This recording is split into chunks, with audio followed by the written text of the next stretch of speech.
Why does creative thinking generate enough tension? The author of The Path of Least Resistance gives an unexpected yet reasonable answer: it's because of love. I think it makes sense. Because when this course was just an idea in my head, I already loved it. Because this course has the issues I care about, the things I want to share with you, and I have enough tension to turn it from an idea into reality. The impulse to complete it has turned into a sustained tension. This tension will not let me slack off. As long as I haven't completed it, this tension will continue to exist.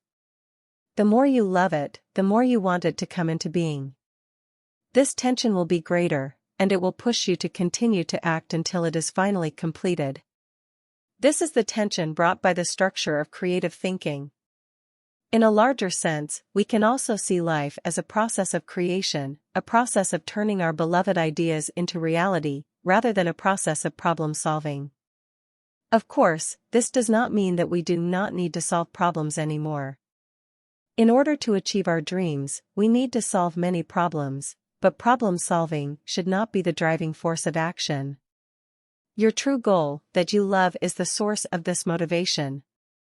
The fundamental difference between creative thinking and problem-solving thinking. Creative thinking divides things into two simple parts.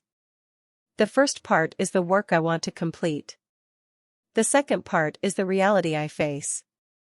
We talked about the first part earlier, now let's talk about our relationship with reality.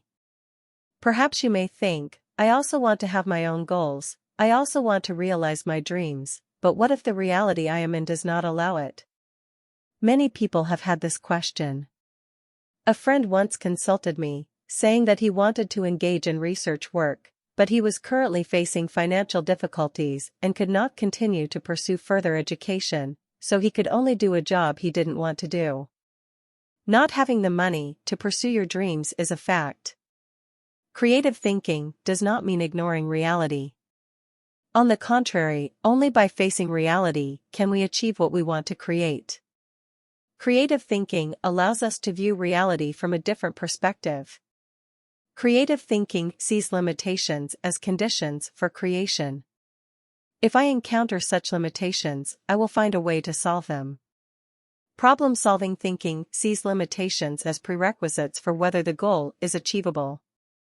If I encounter such limitations, maybe I should give up the goal. This is the difference between the two. A person with creative thinking may think, I want to continue my education, but I don't have the money now.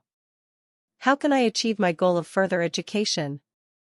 If money is a prerequisite for my creation, then I need to earn money first. When he is earning money, he knows why he is doing it. But a person with problem-solving thinking will think, I don't even have money now, how can I talk about further education? This is not realistic at all. So he gives up his goal. This is the fundamental difference between creative thinking and problem-solving thinking. Creative thinking thinks about reality from the perspective of goals. First, think about what I want, then think about what reality is like, what the environment can provide, and then find a way to bridge the gap between the goal and reality. Problem-solving thinking thinks about goals from the perspective of reality.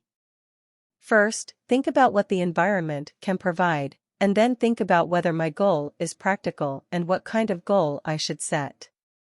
Most people think about problems from the perspective of reality, not from the perspective of what they want.